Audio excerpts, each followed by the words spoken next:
সমস্যাগ্রস্ত ৫টি ইসলামী ব্যাংক মিলে একটি বড় ইসলামী ব্যাংক করতে যাচ্ছে বাংলাদেশ ব্যাংক। এ নিয়ে এই ৫ ব্যাংকের গ্রাহকদের জন্য বড় সুখবর দিল বাংলাদেশ ব্যাংকের পক্ষ থেকে। বাংলাদেশ ব্যাংকের পক্ষ থেকে আরও জানানো হয়েছে, বর্তমানে এই ৫ ব্যাংকে যে ৮৫,০০০ কোটি টাকার ঘাটতি রয়েছে, এই ঘাটতির সন্ধানও পাওয়া গিয়েছে কোন ব্যাংকে কত টাকা ঘাটতি এবং এই ৫ ব্যাংক কখন কোন সময়ে একীভূত হতে যাচ্ছে। A to Z বিস্তারিত তথ্য জানাবো এই ভিডিওতে। তো অবশ্যই চ্যানেলটি সাবস্ক্রাইব করে এই ধরনের আপডেট পেতে সাথেই থাকবেন। এর মধ্যে এই ৫ ব্যাংকের সম্পদের গুণগত মান যাচাই করা সম্ভব হয়েছে। ব্যাংকগুলো এতদিন নিয়মিত দেখিয়ে আসছিল এমন প্রায় ৮৫,০০০ কোটি টাকার খেলাপি ঋণের তথ্য উদ্ঘাটিত হয়েছে।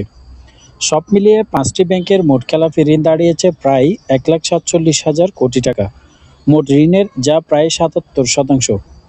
বিপুল অঙ্কের খেলাপি ঋণের কারণে ব্যাংকগুলোর প্রভিশন বা নিরাপত্তা সঞ্চিতির ঘাটতি দেখা দিয়েছে ৭৪,৫০১ কোটি টাকা। আন্তর্জাতিক ২ অডিট ফার্মের একই প্রতিবেদন থেকে এই তথ্য জানা যায়। আমানতকারীর জমানো টাকা ফেরত দিতে কেন্দ্রীয় ব্যাংকে থেকে বিশেষ করে নিয়ে চলছে এই ৫টি ইসলামী ব্যাংক। এই ইসলামী ব্যাংকগুলো একীভূত করার লক্ষ্যে জানুয়ারিতে 2টি আন্তর্জাতিক অডিট ফার্ম নিয়োগ করে বাংলাদেশ ব্যাংক। মাধ্যমে এসব ব্যাংকের প্রকৃত খেলাপি ঋণ, প্রভিশন ঘাটতি, মূলধন ঘাটতি, আমানত ঋণ সহ বিভিন্ন তথ্য বের হয়েছে। ব্যাংকগুলো একীভূত করতে কী পরিমাণ মূলধন প্রয়োজন হবে এর মধ্যে তা নিরূপণ করা হয়েছে। আন্তর্জাতিক audit firm Ernst and Young সম্পদ মূল্যায়ন করেছে এক্সিম, সোশ্যাল ইসলামী ব্যাংক, আইসিবি ইসলামী ব্যাংকের। আর কেপিএমজি কাজ করছে ফার্স্ট সিকিউরিটি ইসলামী ব্যাংক, গ্লোবাল ইসলামী ব্যাংক ও ইউনিয়ন ব্যাংকের উপর। এর মধ্যে আইসিবি ইসলামী ব্যাংকের মালিকানা বিদেশিদের হাতে থাকায় আপাতত ব্যাংকটিকে একীভূত করার প্রক্রিয়া থেকে বাদ দিয়েছে বাংলাদেশ ব্যাংক। বাকি ৫ ব্যাংক মিলে একটি ব্যাংক করার জন্য ঈদের আগে একটি বৈঠক হয়েছিল। গত মে মাসে দুর্বল ব্যাংক নিষ্পত্তির লক্ষ্যে ব্যাংক রেজুলেশন অধ্যাদেশ ২০২৫ জারি করা হয়। এই অধ্যাদেশের আলোকে আগামী জুলাই থেকে শুরু করে ১৫ই অক্টোবরের মধ্যে একীভূতকরণের প্রথম ধাপের প্রক্রিয়া শেষ হবে।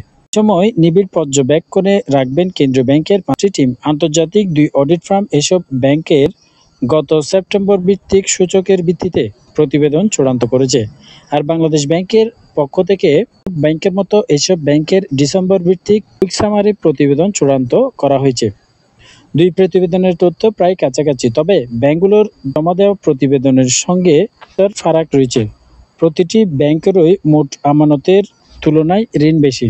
এই আমানত তুলে নিলেও আশানুরূপ ঋণ ফেরত আসছে না, যে কারণে এই অবস্থা তৈরি হয়েছে। বর্তমানে এই ৫ ব্যাংকের আমানত রয়েছে। ইউনিয়ন ব্যাংকের বর্তমান আমানত রয়েছে ২২,৯৬৭ কোটি টাকা, যার মধ্যে ঋণ প্রদান করা হয়েছে ২৭,০৮৬ কোটি টাকা এবং মোট খেলাপি ঋণের পরিমাণ ২৬,৪৯১ কোটি টাকা। খেলাপির পার্সেন্ট হচ্ছে ৯৭.৮০%। প্রভিশন ঘাটতি রয়েছে ২৩,০৬৯ কোটি টাকা। এছাড়াও ফার্স্ট সিকিউরিটি ইসলামী ব্যাংকে ৪৪,৮৩৪ কোটি টাকার আমানতের মধ্যে ৬০,৩৭১ কোটি টাকায় ঋণ দেওয়া হয়েছে, যার মধ্যে মোট খেলাপির পরিমাণ ৫৮,১৮২ কোটি এবং খেলাপির শতাংশ হচ্ছে ৯৬.৩৭%। প্রভিশন ঘাটতি রয়েছে ৪,৫৮৬ কোটি টাকা। গ্লোবাল ইসলামী ব্যাংকের আমানত রয়েছে ১৩,৪৮৩ কোটি টাকা, যার মধ্যে ঋণ প্রদান করা হয়েছে ১৪,২১০ কোটি। এর মধ্যে মোট খেলাপি হচ্ছে ১৩,৫৬৯ কোটি টাকা, ৯৫% খেলাপি ঋণের পরিমাণ। প্রভিশন ঘাটতি রয়েছে ১০,০৯৬ কোটি টাকা।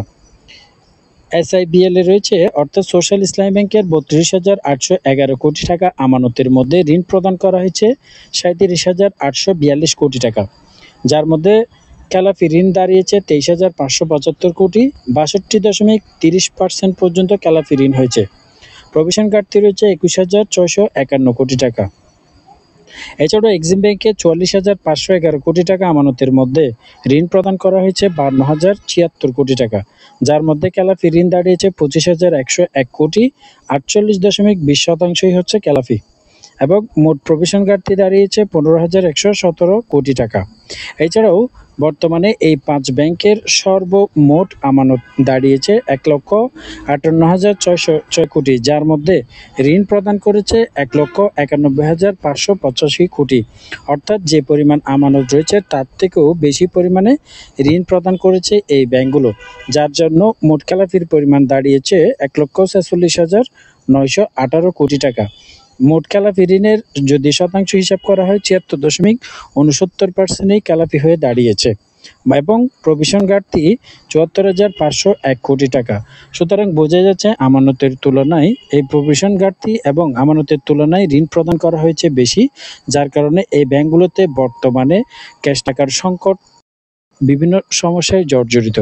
তো বলা হয়েছে বাংলাদেশ ব্যাংকের পক্ষ থেকে আগামী জুলাইয়ের মধ্যে একটি চূড়ান্ত সিদ্ধান্ত জানানো হবে। তো আশা করা যায় ভালো একটি সিদ্ধান্ত আসতে যাচ্ছে। তো আমরা সকলেই অপেক্ষা করি জুলাইয়ের মধ্যে কি ডিসিশন নেয় বা কি সিদ্ধান্ত দেয় বাংলাদেশ ব্যাংকের পক্ষ থেকে, সেটার অপেক্ষায় রইলাম আমরা সকলেই।